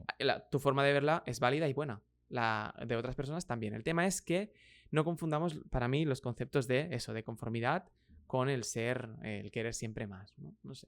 Es un tema más filosófico. Me gusta. Para acabar con el tema, bueno, no sé si tendrás más cosas de decir del tema más de filosofía oriental hacia la felicidad. Me gustaría hablar del concepto de apego. O sea, porque es algo que prácticamente aquí en Occidente casi ni conocemos. Y también es un tema complejo, porque obviamente el apego quiere decir el deseo el deseo de mantener algo. Sí, mantener, retener algo. Retener algo, ¿no? Entonces, es verdad que en temas más materiales es obvio que el apego da infelicidad, ¿vale? Esto está clarísimo. Pero sí que es verdad que con temas otros, pues es que yo a veces me cuesta diferenciar un poco, por ejemplo, entre el apego y el amor y cosas así. Y no tiene por qué ser una pareja, puede ser amor a tu madre. O sea, pues obviamente le tienes apego a tu madre, ¿no? O sea, porque es... Hay muchos tipos de apego, pero claro, sí, obviamente le tienes apego, un tipo de apego. Entonces, háblanos del apego. A ver, en términos psicológicos, ya lo saben, los psicólogos clínicos. O sea, el apego evitativo, el apego más inseguro, el apego más seguro. Bueno, hay 3 o 4 tipos de apego que nos ayudan a gestionar nuestras conductas a lo largo de la vida con otras personas, ya sean nuestros padres, nuestros amigos o nuestras parejas. Pero creo que no es eso solo a lo que te refieres, sino tú dices al apego en general. Entonces, me remito también a filosofía oriental y occidental. Los estoicos, por ejemplo, uno que se está ahora poniendo de moda gracias a la línea felicista de Llados, por ejemplo, es que ahora se lee mucho a Marco Aurelio, ¿no? Yo obviamente lo leí hace tiempo, las meditaciones, su diario personal, seguramente también ya sabes del libro que te hablo. Entonces ahí los estoicos nos explican que tienes que aprender a vivir bien, pase lo que pase a tu alrededor. De hecho, el término estoico en griego significaba la estoa. Estoa era el techo bajo el cual estaban sentados los filósofos cuando estaban reflexionando, ¿no? Y que lloviera o tronara en ese momento daba igual, porque ellos podían seguir sintiéndose bien haciendo lo que hacían. Eso es un estoico. Actualmente lo entendemos de otra forma, es que no te afectan las emociones, no te afectan los sentimientos, pero eso es una parte del discurso New Age de la psicología, ¿no? De, sí, soy estoico, que queda guay. Bueno, pero el tema es que tenemos que aprender a valorar, a gestionar nuestras emociones para luego poder desapegarnos de ellas. No al revés ni a la inversa. Es decir, tenemos que aprender a vivir todas las emociones, ya sea la de alegría o la de tristeza, para poder ver, ¿no? Pensar sobre esa emoción y desapegarme de eso. Incluso de cosas materiales, ¿vale? El apego, el desapego, está demostrado que una persona que no tiene tanto apego a una cosa material, como bien decías, será más feliz. Porque una vez haya alcanzado ese Ferrari o ese Lamborghini que tanto quería, se dará cuenta que después de unos kilómetros de rodaje quería otro coche o otra cosa, o una casa, ¿no? Entonces, el apego es algo que nace de forma innata en el ser humano, pero que dado a un concepto psicológico que es la habituación hedónica, que es que nos habituamos a todo lo que tenemos, al final si nos apegamos a eso que tenemos no somos tan felices como podríamos serlo de forma tranquilamente individual y desapegada del mundo, ¿no? Entonces es una parte de la visión filosófica, si quieres, del apego. Luego si quieres podemos ir a la psicológica, pero... Me gustaría. Y relacionado con esto me pensaba en un chico, no sé, le llamaría quizá filósofo del siglo XXI, no, es un comunicador más que nada, pero que se llama en redes Healthy Gamer, y en otro podcast, uno de los primeros, comenté esto, que él hablaba del concepto de que cualquier meta que consigues en la vida la vas normalizando y entonces la siguiente es igual para tu cabeza que la anterior. Por ejemplo, y creo que hablé de este mismo ejemplo. Es así. Yo me compro mi primer coche, que es un coche de segunda mano de 3.000 euros hecho mierda, y es igual, o sea, la satisfacción inicial es la misma que cuando me compro el siguiente, que ya es uno de 10.000, que está más o menos bien, que cuando me compro un Ferrari, que si me compro un 1 de 1. Porque siempre, o sea, nuestro cerebro va... O sea, es un mecanismo como de defensa, ¿no? Se va regulando y va viendo que lo normal, lo estándar, subes tu punto de partida, ¿no? Como tu baseline, ¿no? Exacto. Que tiene, o sea, ¿cómo lo explicarías tú esto más desde la psicología? Acabamos de definir muy bien, con tu ejemplo, lo que es la habituación hedónica. Es eso mismo. Que tú, cuando tienes una cosa, cuando adquieres una cosa que pensabas que querías, te habitúas a ella. Y por lo tanto, como tú eres hedonista, ¿no? Los seres humanos somos hedonistas por naturaleza, buscamos una siguiente que te estimule de forma un poco más acelerada, un poco más fuerte, ¿no? Es el mismo mecanismo que las drogas, por ejemplo. Las drogas, cuando la tomas una sustancia en el momento A, te dará un chute. En el momento B necesitarás un poco más que en el momento inicial para conseguir el mismo efecto. Lo mismo nos pasa en la vida. Entonces, ¿qué tenemos que hacer para empezar? Pues no drogarnos. Esa dopamina barata de que mi felicidad dependerá del coche que tenga es una felicidad en parte social. Es decir, que bueno, yo he sido muy feliz con mi coche de 2.500 euros que a veces fallaba en arrancarse. Sí, también he sido muy infeliz cuando se me estropeaba. Sí, no pasa nada. Ahora que tengo un coche mejor, sé que estoy en este punto. Pero no es que desee un coche como un Ferrari ahora. Simplemente, como decíamos antes, soy ambicioso, pero me conformo con el coche que tengo. Y soy feliz. Ese es el secreto, ¿no? Vale. Entonces, también, aparte de la habituación hedónica, una cosa que se explica mucho en la academia es la teoría del set point también. Y es que todos tenemos como un nivel basal en el cual estamos felices. Es decir, que eso va pasando, va aumentando o disminuyendo según cómo vaya tu día, o tu semana, o tu mes, o tu año, ¿vale? O tu década incluso. Entonces tú tienes un set point que es bastante genético, es decir, yo, por ejemplo, soy feliz del 1 al 10, pues un 7 genéticamente, y si me ha ido muy bien un día o una semana, como esta que ha sido genial, pues soy un 8 de feliz, genial. O incluso puedo llegar al excelente, a valorarme a mí mismo como, ostras, qué bien me ha ido, qué bien que estoy. Pero la semana que viene quizás ese nivel basal, ese set point, lo bajo un poco porque me ocurre una desgracia que me afecta mucho a mi felicidad. Pues eso puede ocurrir. Y se hizo estudios, por ejemplo, de personas, ¿no? Un grupo control de una persona que había ganado la lotería y una persona que se había quedado inválida en un accidente de tráfico.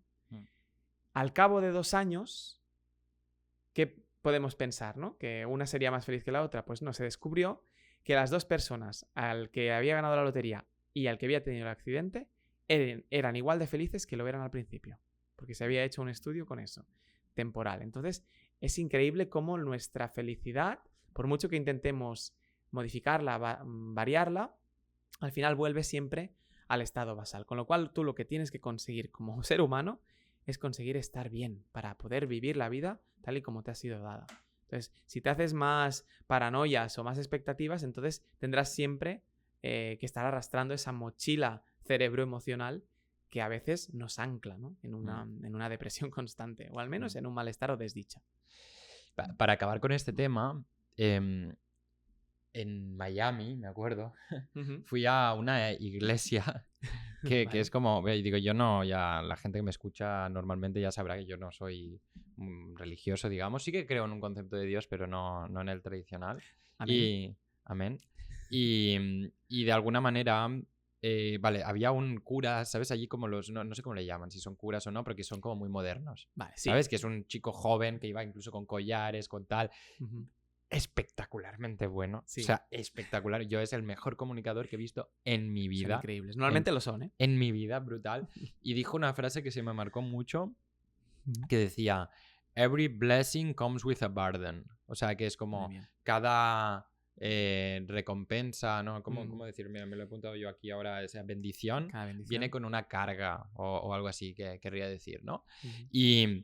Y te lo explicaba, ¿no? Pero te decía, si tú te compras una casa mucho más grande, pues es una bendición tener una casa gigante porque tendrás más espacio, tendrás tal, pero tiene una carga, porque cuesta más limpiarla, hay más tienes que pagar más dinero para mantenerla, etcétera, etcétera.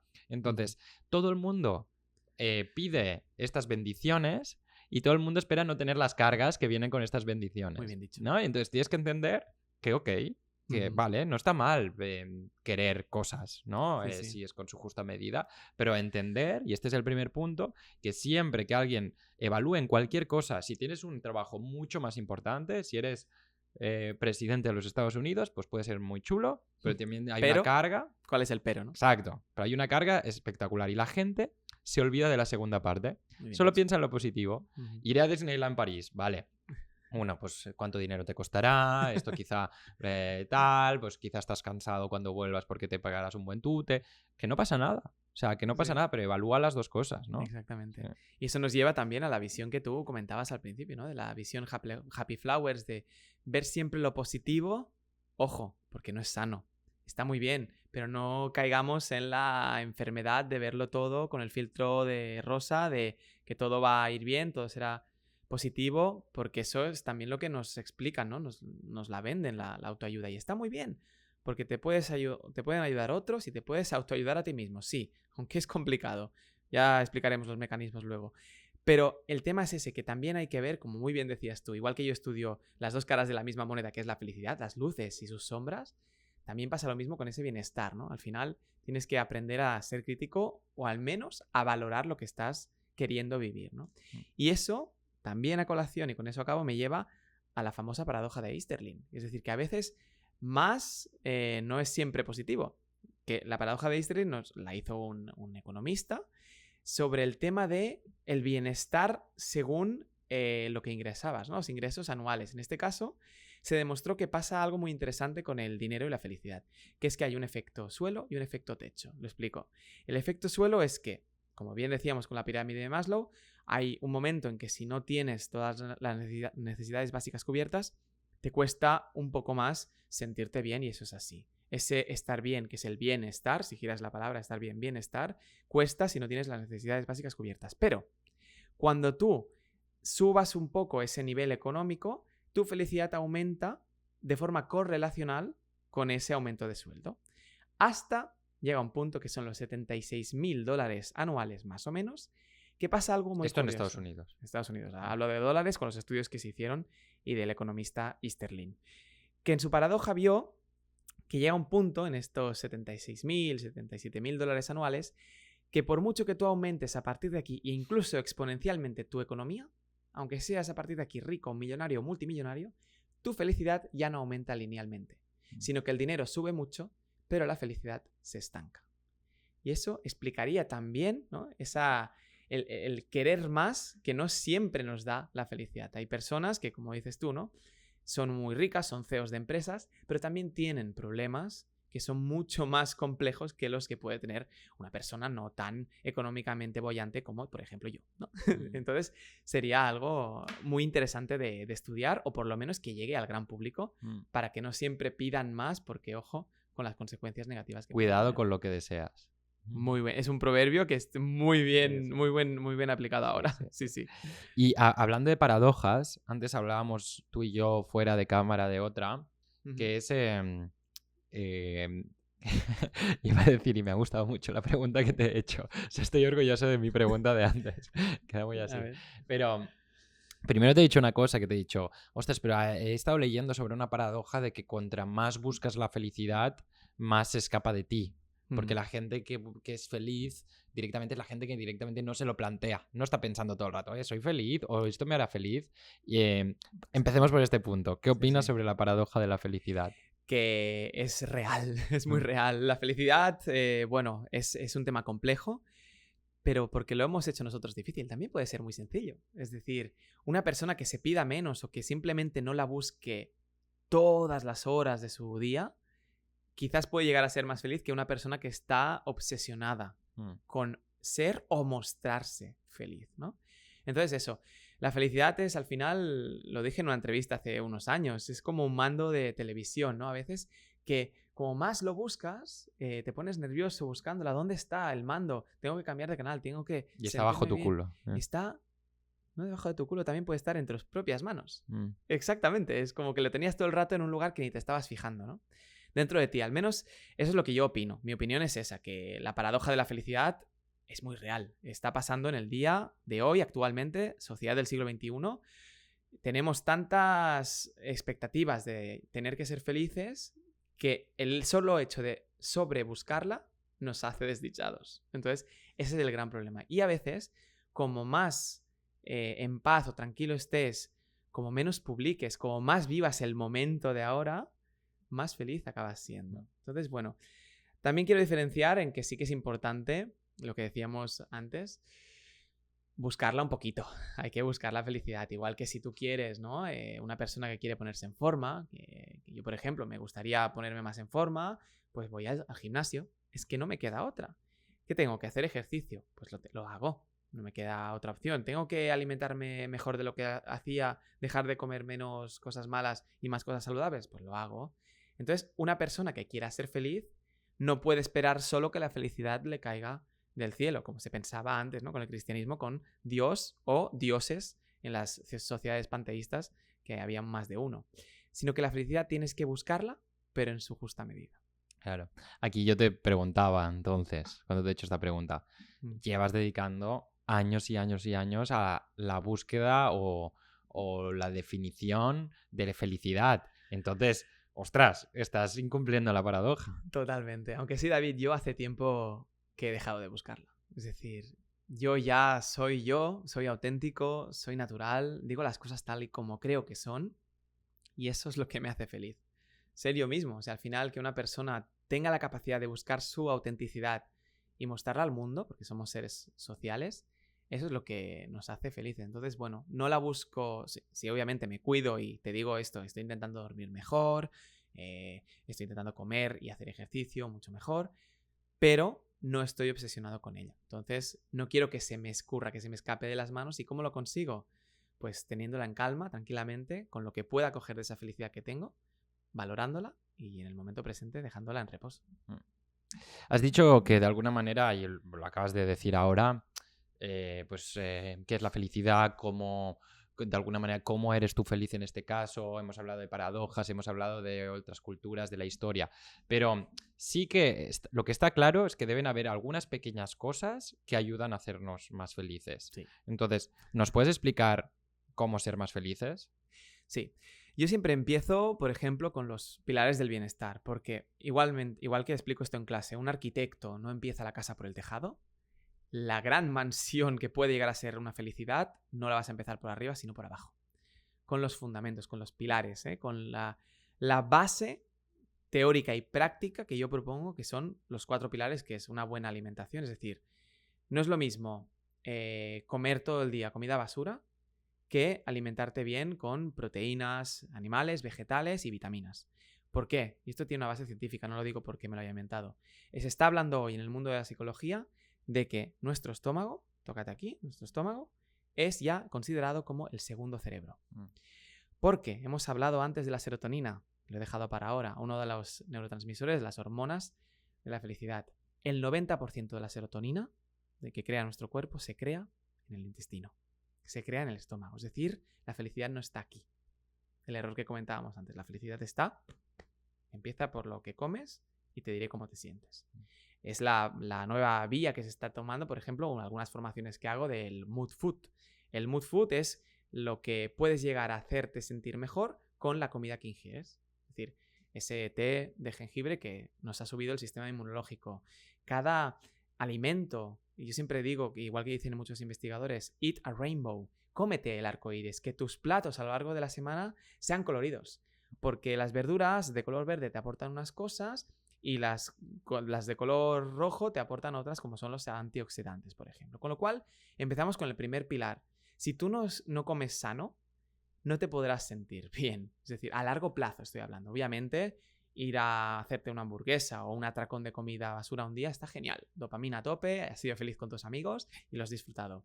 Pero ¿quieres una felicidad hedonista o quieres una felicidad que sea más duradera y eudaimónica? Ahí ya decide cada uno, ¿no? Entonces, el primer pilar es esa, alimentación. Segundo, ejercicio físico o movimiento. El cuerpo, desde que nos hicimos los seres humanos bípedos, está para moverse.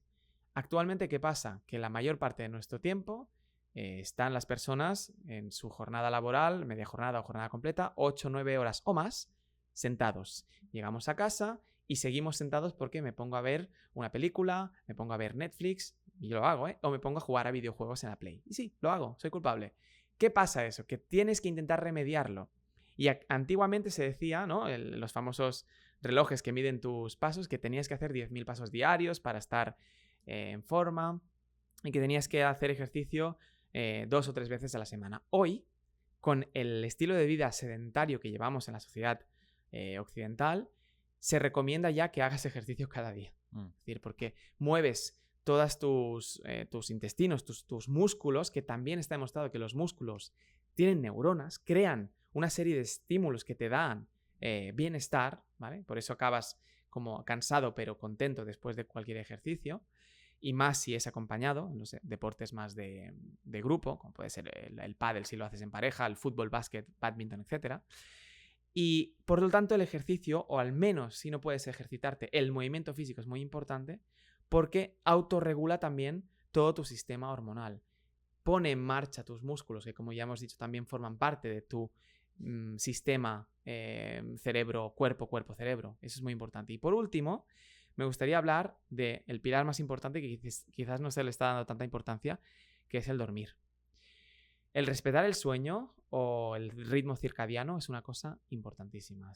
Se sabe, ¿no? Que las hormonas del sueño, cuando tú te vas a dormir, te creas esa melatonina que se incrementa en tu cuerpo y que regenera las neuronas de tu cerebro, y lo que te hace es tener más conexiones para que tú puedas ser más neuroplástico en el día siguiente. Entonces, al final es como un necesario descanso que necesita tu cuerpo y tu cerebro para sentirse bien. Porque no es lo mismo, y tú lo sabes, y nos ha pasado a todos alguna vez.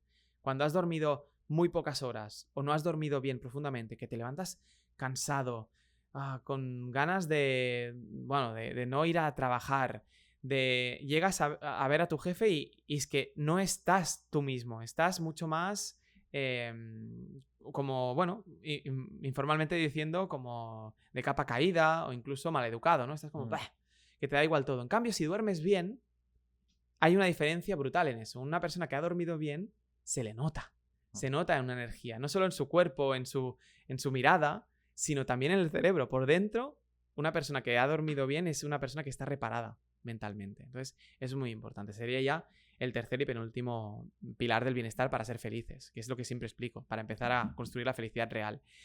Y finalmente, lo que yo hago en juego de palabras y también explico en las escuelas es entrenar la mente, entrenamente, ¿vale? Que es una especie de mental gym. Si tú vas al gimnasio para mejorar tus músculos, al final no podemos olvidar que el cerebro no es exactamente un músculo, pero es como un músculo que también debemos entrenar. Pues eso a través de interacciones sociales, a través de la lectura, de la escritura, porque está demostrado que tú al escribir, no en teclado, sino a mano, como estás haciendo tú, también crea una serie de conexiones entre músculo y cerebro que te hace poder ser más neuroplástico. Eso también afecta a la felicidad al final, porque tienes más estímulos o más formas de jugar tú con el mundo que te rodea que te hace más plástico. Y si tú eres más flexible, también puedes ser más feliz. Las mentes que son más rígidas, en todos los sentidos, fisiológicos, que no tengan tanta materia gris, por ejemplo, son menos felices que las personas que han trabajado su mente, que la han potenciado. Aquí veo que en tu casa pues juegas al ajedrez, tienes tus tableros, eso es fantástico. Y siempre les pongo el ejemplo de la gran serie de Netflix con una de mis actrices favoritas, que es Anya Taylor-Joy, que, ostras, tiene en la serie de Gambito de Dama una potencia mental espectacular. Y ese es un músculo tan importante como el cerebro. Tenerlo, la capacidad de entrenarlo, porque la tenemos todos, es una cosa fascinante. Y si lo haces, puedes llegar a ser más feliz. ¿Por qué? Porque serás más flexible y por lo tanto podrás jugar mucho mejor con los vaivenes de la vida, que al final va y viene todo. Así que, bueno, ese sería un poco el resumen de las cosas que podemos hacer para empezar a ser felices. Luego ya te diría lo que te diría cualquier persona de, bueno, pues toma tu café o tu té que te gusta, ¿no? Medita, pero eso ya viene después. Primero tienes que empezar por los pilares del bienestar. Wow, vaya masterclass. Entonces, las bases, los pilares del bienestar, ahora los tengo clarísimos, que como siempre digo, son cosas más evidentes es cultura general, como aquel que dice, pero va muy bien entender el porqué científico de detrás. Claro. Porque siempre te ha dicho tu madre, come sano. Pero no entiendes, pues, quizá el porqué exactamente, o no entendíamos hasta hace nada. Yo lo aprendí en el podcast anterior, creo que el 90% de la serotonina se genera en el estómago. O sea, algo que es fantástico. Yo diría que la mayoría que esté escuchando esto no lo sabrá. O sea, bueno, yo no lo sabía, no lo enseñan en el colegio cuando eres pequeño. No lo enseñan. Y ahora yo estoy haciendo eso. O sea, yo aparte de mi faceta de investigación, ¿no? de profesor universitario, también he creado mi propio programa de felicidad en las escuelas, colaboro con el Instituto Catalán de la Felicidad, que está en Granollers, y somos un colectivo de psicólogos y nutricionistas y profesionales de la salud, tanto mental como física, y me dedico a ello, a explicar a niños y niñas pequeños, incluso antes de la mayoría de edad, todos los conceptos psicológicos que nosotros recién estamos aprendiendo en el mundo de la academia, ¿no? Entonces, eso que tú y yo no tuvimos en nuestra infancia, en nuestra escuela, porque siempre había sido un currículum muy formalizado y reglado de castellano, matemáticas, inglés y tal, ahora también hay una nueva forma de entender la educación, que es la educación emocional. Ya viene desde hace unos años, pero ahora sí que está de verdad. Y yo soy uno de esos partidarios que voy a las clases, a los institutos y a escuelas a explicar lo que sé sobre las herramientas psicológicas para que aprendan a gestionar sus emociones. Y les explico, obviamente, porque son niños y niñas, a través de películas, de imágenes, y una de ellas, obviamente, es la de Inside Out, de Intensamente. Vamos a ello. Es que me encanta la película, bueno, yo soy fan. Empiezo por el principio. Uno de mis profesores en uno de los cursos que hice de The Science of Happiness de la Universidad de Berkeley, en California, uno de mis profes fue uno de los counselors para Pixar, para Disney Pixar, y les indicó cómo gestionar un poco el tema del diseño de las emociones, ¿no? ¿Por qué alegría es amarilla? ¿Por qué tristeza es azul? ¿No? En este caso, si nos recordamos los personajes que ya pondrás también en la pantalla, yo siempre cojo esos ejemplos y les explico. Esa película Inside Out, que yo que tengo pues familia en Latinoamérica, en Perú, por ejemplo, el título de la película es Intensamente, y me parece fantástico porque si tú giras también ese vocablo, es una mente intensa que no puede dejar de serlo, porque la mente de mono existe y es así, nuestras emociones son algo instantáneas, universales incluso. Todos tenemos esas emociones básicas, ¿no? Que salió en la primera película de Inside Out, como es alegría, tristeza, asco, el miedo y la ira. Entonces, esos son los personajes que todos y cada uno de nosotros, los seres humanos, llevamos dentro. Incluso los animales también sienten esas emociones. Pero ahora bien, vamos a la segunda película, porque han abierto un nuevo paradigma que es no solo las emociones básicas, que son estas 5 principales, sino que ya hablan de las emociones complejas, o lo que en psicología se llama como las emociones secundarias. 1 más 1, 2. Perdón. Fallo. 1 más 1, 2. El tema es que al final, como más pensamos en las emociones, también más se ponen de forma más compleja. En este caso nos hablan ya de la ansiedad.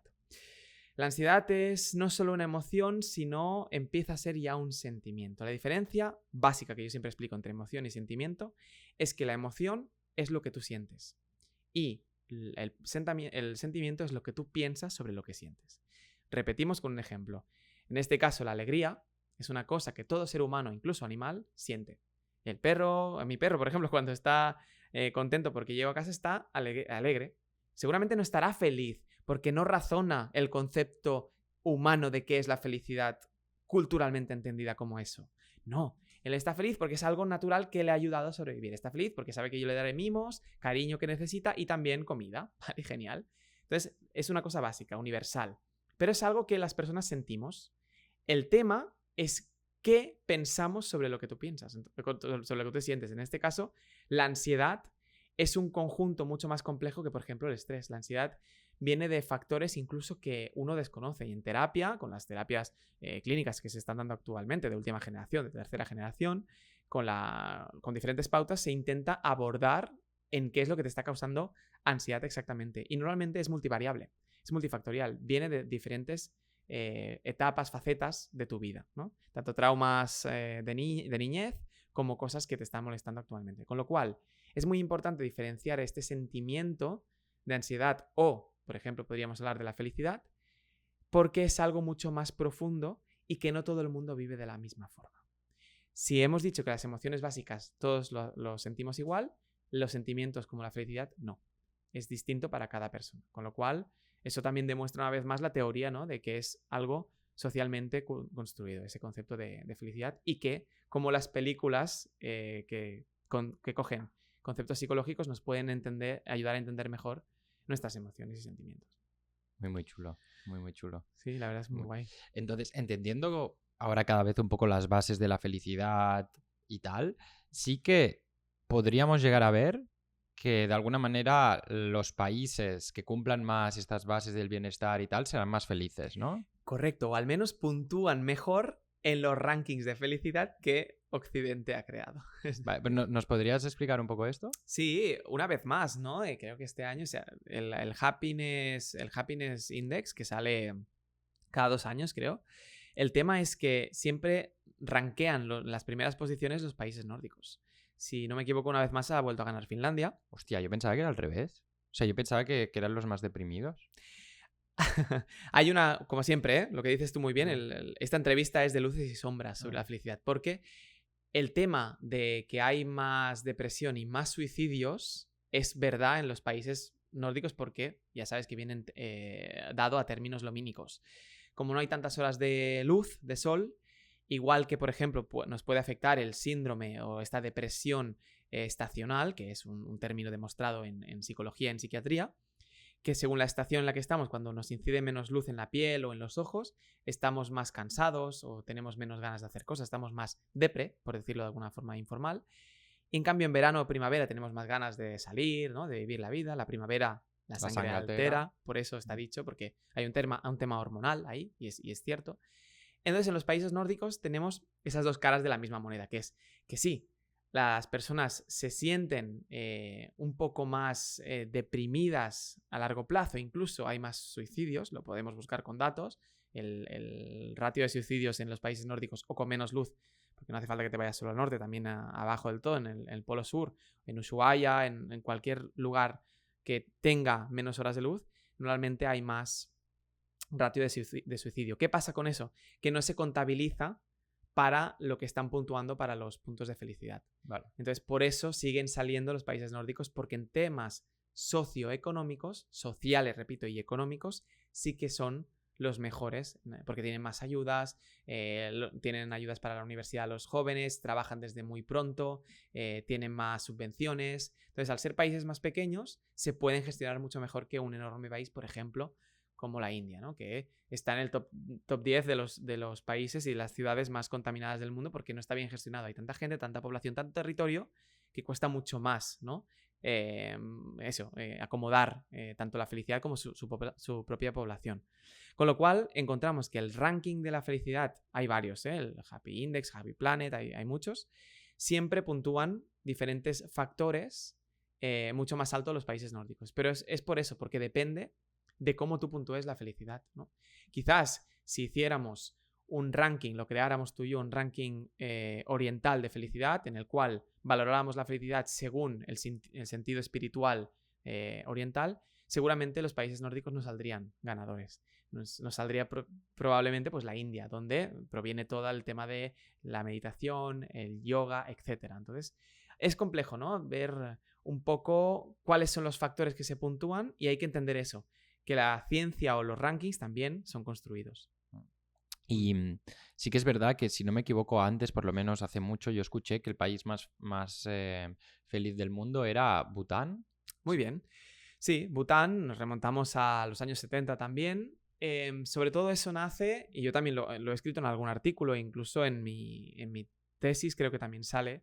Hablo de Bután porque en el año 1972, concretamente, con su rey, que era Jigme Sigme Wangchuk, ¿vale? Sí, me aprendí el nombre. Ya, aquí me has dejado muerto, ¿eh? Porque tenía que aprenderlo. Si quiero hablar con vehemencia de mi tema, que es la felicidad, tengo que saberlo bien, ¿no? No quiero ser un vendehumos y intento no serlo. Con lo cual, como su rey, Jigme Sigme Wangchuk, propuso en los años 70 que vio que su país no estaba del todo bien en términos económicos, fue muy inteligente porque cambió la forma de venderse al mundo. Era la época en que recién empezaba Bután a abrirse al mundo occidental, más que nada, porque no lo había hecho hasta entonces. Siempre había sido un país muy independiente, recluido, muy cerrado entre ellos. Entonces dijo, vale, entonces en vez de valorar mi desarrollo de mi sociedad butanesa con el PIB, con el Producto Interior Bruto, lo vamos a hacer con lo que llamaré el GNH, o el Gross National Happiness, ¿vale? Vamos a intentar el PNB, que es el Producto Nacional de Felicidad Bruta, ¿vale? FNB, Felicidad Nacional Bruta. Eso es lo que hizo que empezara a conocerse mundialmente el estudio que empezaron a hacer ellos y sus estadistas y sus psicólogos de ahí, ¿no? Que vieron que la felicidad en Bután era muy distinta a una felicidad occidental. Dependía mucho más de la familia, porque están mucho más arraigados a su tierra.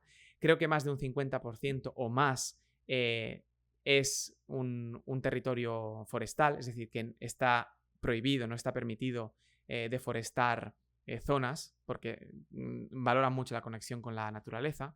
Nosotros aquí también, pero igualmente sí que cortamos bosques, etc. Entonces, ese paradigma nuevo de valorar el desarrollo de una sociedad mediante la felicidad hizo un boom.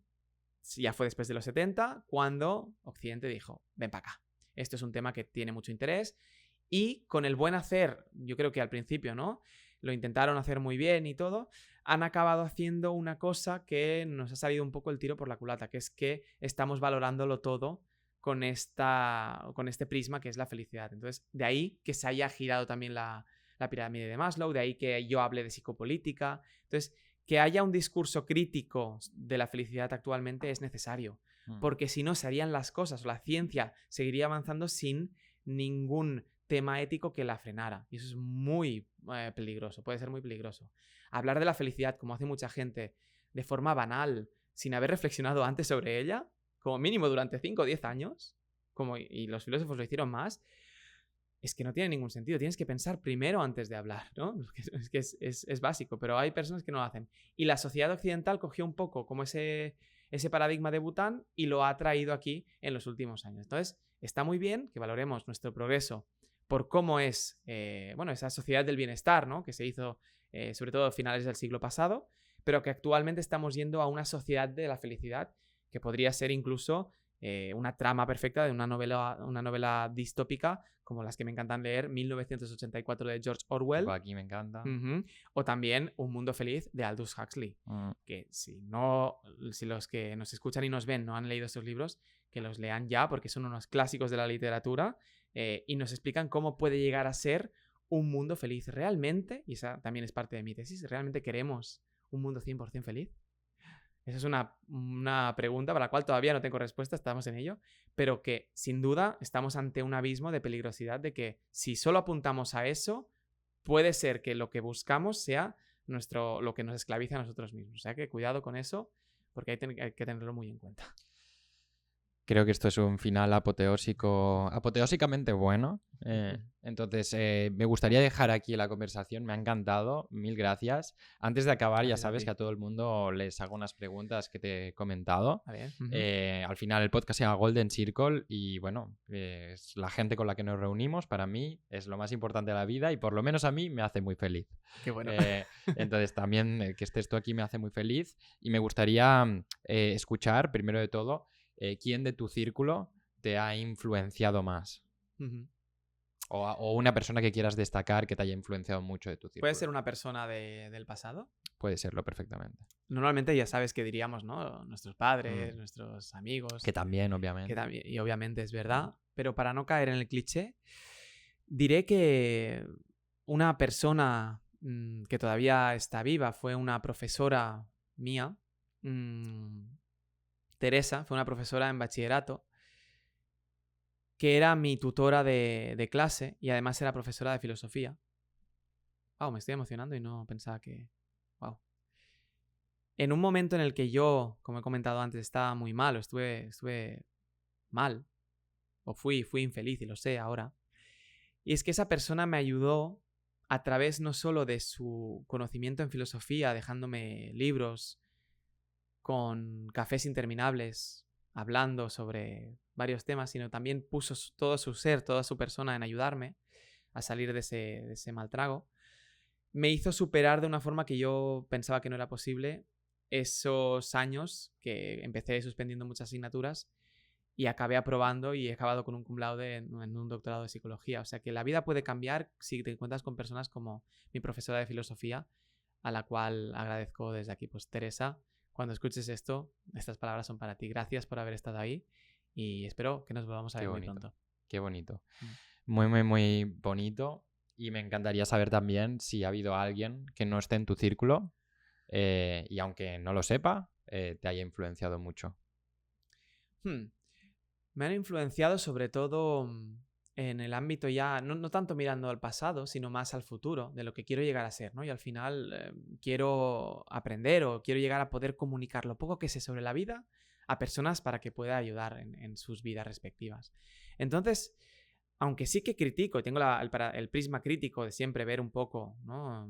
Que no me vendan la moto y que no me expliquen cosas que realmente no son así, pero los grandes conferenciantes que tú y yo conocemos, como Tony Robbins o Víctor Coopers, por ejemplo, en el estado más español o andorrano, son algunos de los referentes a los cuales yo apunto, ¿no? Pero no solo para ser exactamente una copia de ellos, sino incluso aportar un valor a partir de lo que ellos han propuesto en su sentido profesional, ¿no? Entonces, bueno, esas personas, yo creo que sobre todo Víctor Coopers, al cual también conozco en persona, pues le agradezco que haya hecho un trabajo de divulgación enorme, porque aunque podamos estar más o menos de acuerdo con las cosas que dice, ¿vale?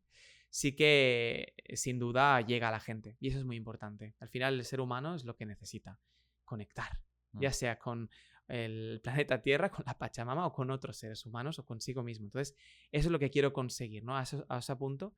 Y ese ha sido como mi referente, al cual no solo quiero clonar, sino que me gustaría aportar algo más e incluso superar en algún momento, ¿no? Muy chulo. Me encanta. Y para acabar, a todo el mundo, que por cierto, lo he profesionalizado desde hoy.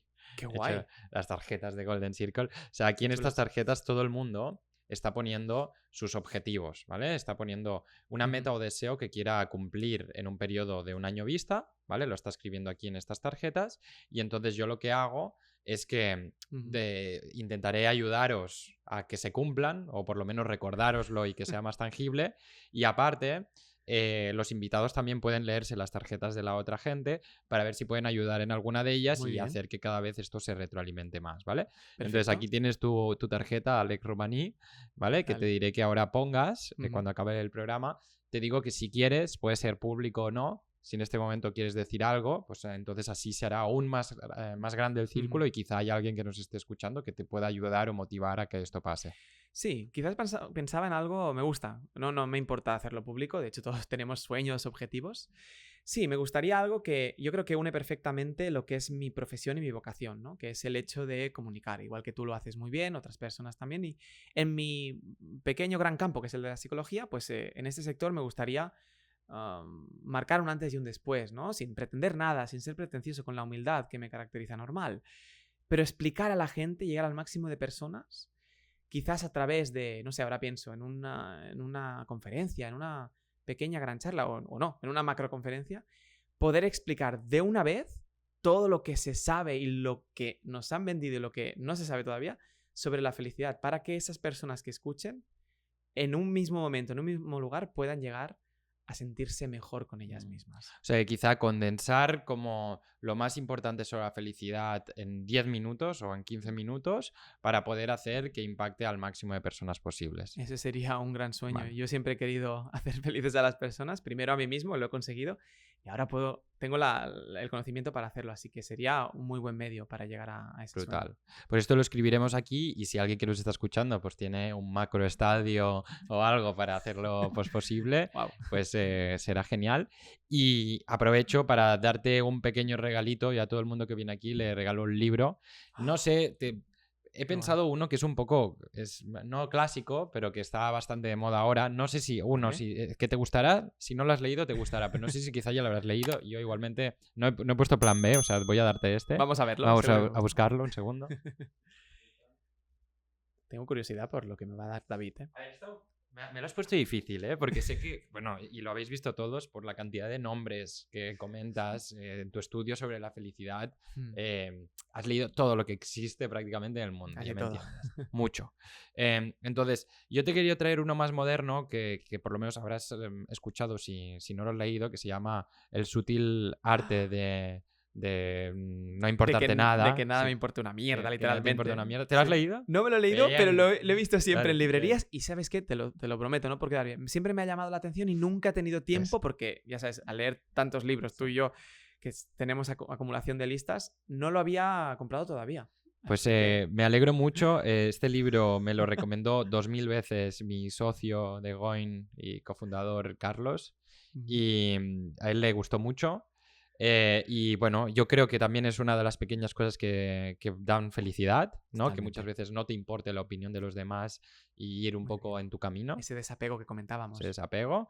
Entonces, bueno, esto es para ti y Wow, espero David. que te guste. Muchas gracias. Me encanta, te lo prometo ya desde ahora y es el próximo libro. Después de la novela que estoy leyendo, ahora ya no estoy leyendo tanta academia. Que es importante también. Me he dado un tiempo para mí, estoy leyendo novela fantástica que me gusta, de Brandon Sanderson, pero cuando me acabe Nacidos de la Bruma, este es el siguiente. Pues mil gracias por venir aquí. Hasta Gracias a ti, pronto. crack. Un abrazo.